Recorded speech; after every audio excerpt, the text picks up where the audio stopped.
চলো বন্ধুরা, দেখো আজকে দুপুরের মেনু ইলিশ মাছ ভাপা হবে।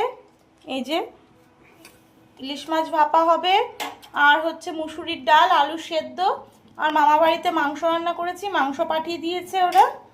এই দিয়ে আমাদের দুপুরের খাওয়া দাওয়া হবে। মা কিন্তু সর্ষে বেটে রেখে দিয়েছে। এই যে সর্ষেটা আমি ইলিশের মধ্যে দিয়ে দিলাম। দেখো আমি কিভাবে ইলিশ মাছ রান্না করি, আমার মায়ের কাছ থেকেই শেখা। তো আমি এখানে কিন্তু সব কিছু ম্যারিনেট করে নেব একবারে, ঠিক আছে?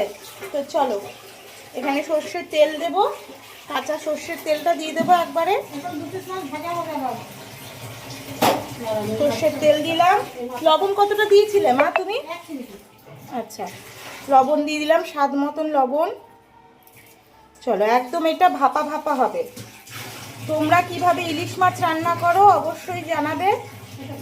আমি কিন্তু একবারে এটা সব কিছু করে, এই যে একটা রুই মাছের মাথা আছে আর একটা রুই মাছ পিস রয়েছে, কালকে রাতে রুই মাছ এনেছিল। তো এটা পুরো ম্যারিনেট করবো, এর মধ্যে হলুদ দেবো, একটু লঙ্কার গুঁড়ো দেবো, তারপরে একদম বসিয়ে দেবো, ঠিক আছে? চলো।